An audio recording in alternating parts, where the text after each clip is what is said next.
The brain. We already spoke about where the brain is found and how it is protected by the skull and the meninges. Now, I'm sure when we think of the brain, the biggest picture we have is we are thinking about this section here that we call the cerebrum. And the cerebrum has on its surface some kind of folds. It's folded to increase its surface area. And the parts of the folds that go upwards are what we call the gyri. In singular, we're looking at the gyrus. The parts of the folds that go downwards, like a valley, like a furrow or a groove, is what we call the sulci. Otherwise, singular, we're talking about the sulcus. The cerebrum has functions. It is involved in higher thought processes like memory, judgment, experience, and it is involved in receiving. It receives and interprets all sensation from sense organs. Sense organs such as the eye, the ear, the tongue, for example, skin. And again, it controls all voluntary actions. It means actions that are under the control of the will, actions that you take because you want to take them, that are under the control of the will. But remember here, I spoke about actions. And these voluntary actions are, for example, speech, when you're speaking, or hearing. Those are the kind of actions that the cerebrum controls.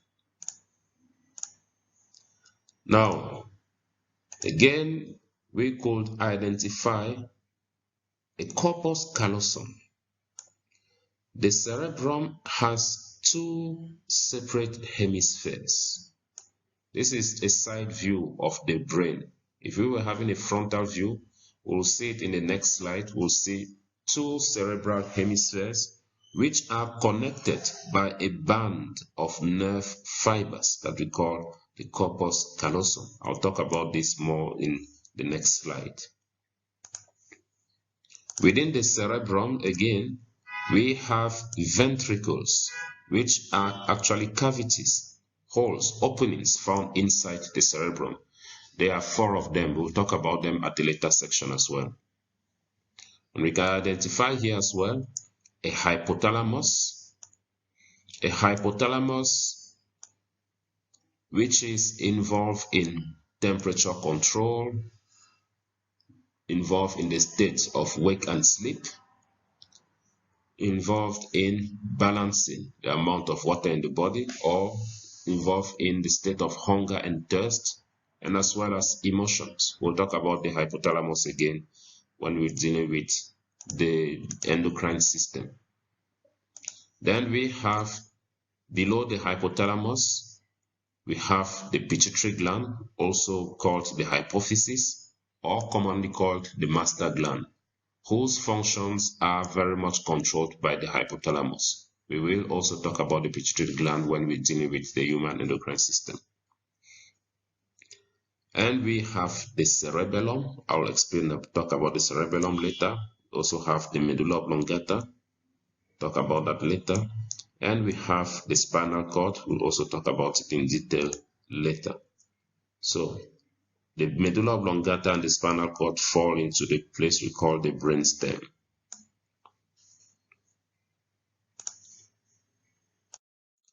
These are the two cerebral hemispheres we're talking about. Now we're having a top view. We can see the separation there. That gives us the right hemisphere and the left hemisphere. Now, the way the cerebral hemispheres function, they function in such a way that the right hemisphere controls the left side of the body, while the left hemisphere controls the right side of the body.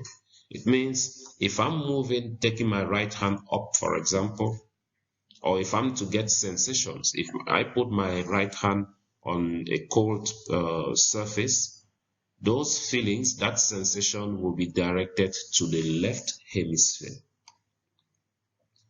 Now, the question is, do these two hemispheres, do they somehow communicate? Ask ourselves, do the two hemispheres communicate? Do they speak with one another?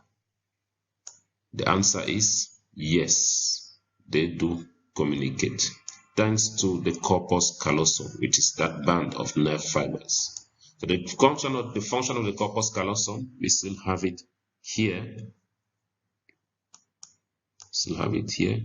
The function of the corpus callosum is to allow communication between the right hemisphere and the left hemisphere, so that the information can always be analyzed such that an integrated response is produced. I'll take an example. When you are looking at an object, you look at it with two eyes, and we have the ability of producing one image of one object while looking at it with two eyes. That is binocular vision. But each eye forms an independent image of its own. And that is the reason why if you close one eye, you will still be able to see the object with the other eye that's left open, and vice versa. So each eye sends a separate image to the brain.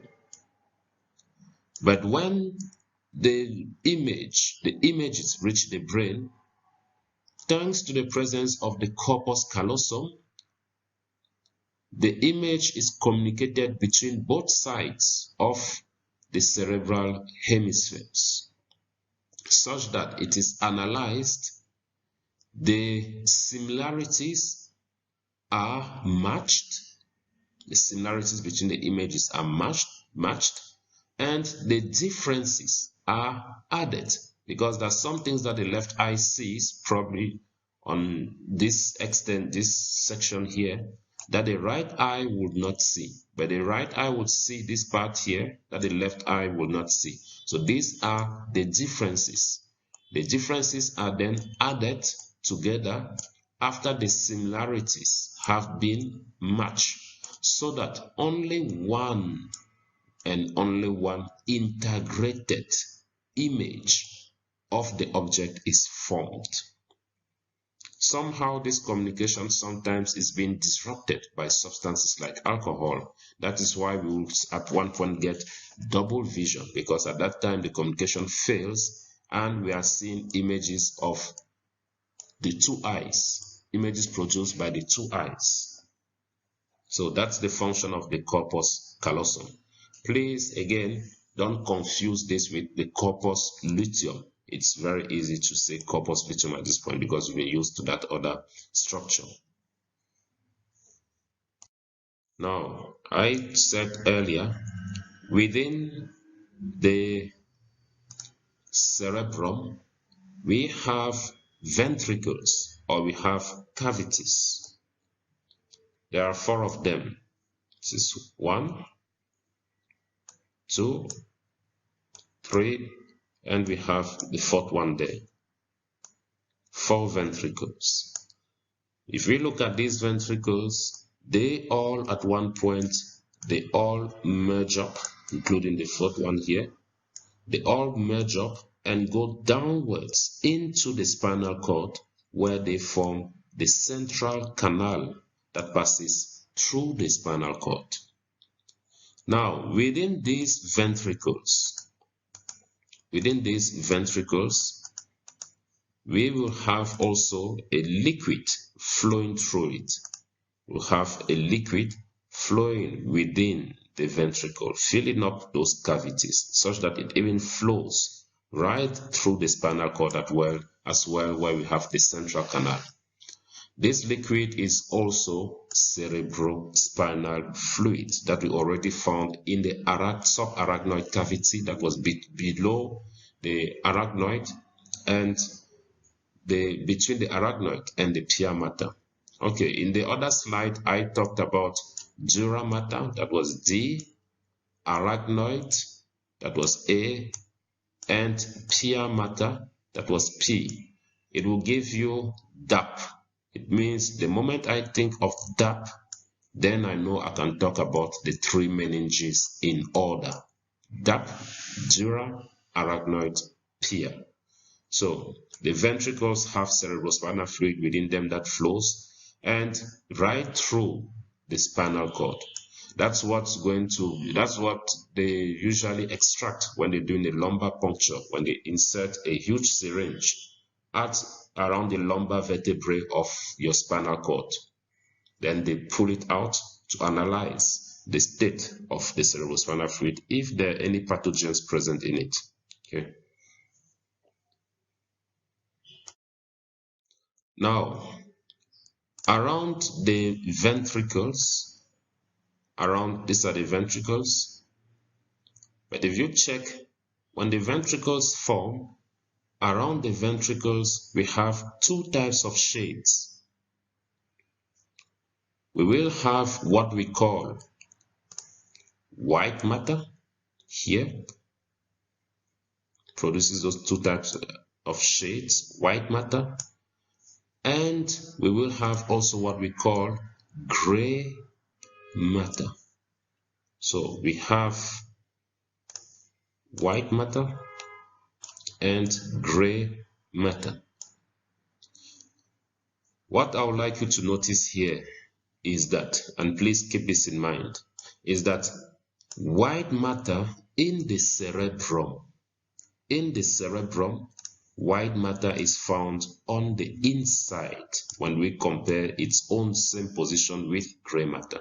So in the cerebrum, we have white matter on the inside, and we have gray matter on the outside. This is their distribution specifically within the cerebrum. So we'll look at that again. Okay. What creates this white matter? I'll speak about it specifically in another section, but it is the effect of the arrangement of what we call neurons. I've not spoken about them yet, but I'll speak about them and then I'll remind you of this. I'm just using the name now so that you can remember and relate the two slides. Neurons, which are nerve cells. That's what creates this distribution.